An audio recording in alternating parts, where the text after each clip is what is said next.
I want to start here with Keish from New Jersey, who has an audio question regarding Oba Femi. What's up, Solo? I know you usually don't do fantasy booking, but I've been really impressed with what I've been seeing from Oba Femi. He has superstar written all over him, like Jacob Fatu and Braun Breaker. I would just want to know, how would you book his first year on the main roster? Would it be like a Brock Lesnar 0-2 style run, or like a Gunther run? Slow build up through the mid-card, you win the mid-card title, then eventually world title.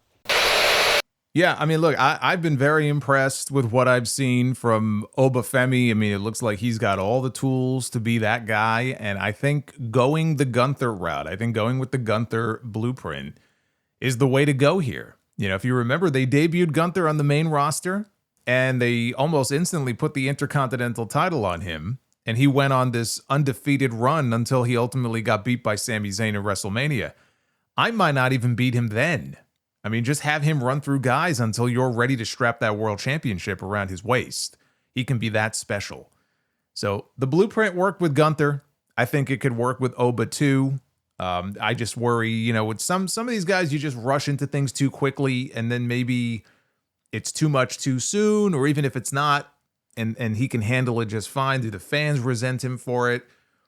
I just think you take your time with it and just have him rampage through that roster and then ultimately work his way up to that championship. I'm not saying it has to take 2 years, 3 years for him to get to that point. It may happen very quickly. It may happen within 6 months. It might happen in less than a year, but that's how I would do it.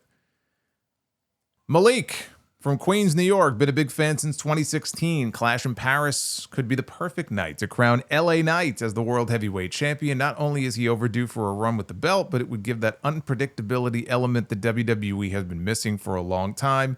Plus, Seth Rollins can win it back in a month or two, and WWE can continue with whatever plans they have for WrestleMania. Staying on the subject, who are your top 3 WWE wrestlers who should have won a world title but did not? Putting the belt on LA Knight for a month just to give it back to Seth Rollins and then demote him back down the card doesn't do a whole hell of a lot for me. And it doesn't do a whole hell of a lot for LA Knight unless they have a damn solid plan for him coming out of that. So without a top storyline for him moving forward, coming out of that title loss, I don't see the point in doing it. I wouldn't bother. And top 3 WWE stars to never hold a world title. There's a lot of names that can go on that list. My list generally revolves between a few names: Roddy Piper, Ted DiBiase, Mr. Perfect, and Samoa Joe. Because they absolutely should have put the Universal title on Samoa Joe in 2017 when they had the chance. So you can't go wrong with any of those guys. Zach from Liberty, Kentucky. I just wanted to tell you that this month and this year marks 10 years I've been a follower of your podcast, and I love the great work that you're doing. Thank you, Zach. I have a buy, rent, sell on these outstanding women's matches. Toni Storm against Mariah May, Revolution 2025. Bayley and Sasha Banks, Takeover Brooklyn 2015. And Rhea Ripley against Charlotte Flair, WrestleMania 39. All great matches. I think that Toni and Mariah match, that's the Hollywood ending match, which was a great match. I have to buy on Sasha and Bayley. That is always going to be tops on my list. It was not only just a great match, but just a great build-up and story to it, and just the atmosphere and the historical significance of it. You put it all together, it can't be topped. I'm going to buy on that one.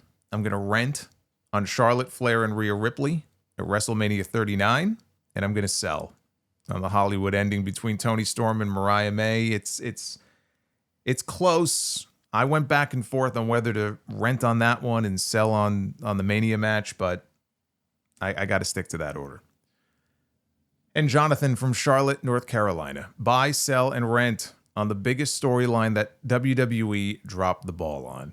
The Invasion, the Summer of Punk in 2011, or John Cena's heel turn. This is an easy one. Always, now and always, the Invasion. I buy on the Invasion. The Invasion, it was such... There was so much money left on the table, more than any of the other things that you just mentioned here. It's almost sickening. So the Invasion is absolutely number one. I'm going to buy on that. I'm going to the biggest drop ball on. I'll go with the Cena heel turn, and then I'll sell on the Summer of Punk. Summer of Punk in 2011 absolutely could have been done better, but it's not as egregious as the other ones. The John Cena heel turn, I can't put that in number one because I just don't think it just wasn't the right time for it. Had Rock stuck around, sure, it could have been a lot more fun. It was just the wrong time. They just waited too long. It just wasn't going to work in his retirement year. So I'll rent on that one, but now and always have to buy on the Invasion. Just an absolute wasted opportunity for a lot of reasons. It's not just creative malfeasance on the part of WWE. There were other, circumstances involved where guys were making guaranteed money and they wanted to just sit on their ass for a year and then come. And I can't blame them. But if they had greater access to that talent, then maybe things could have been different.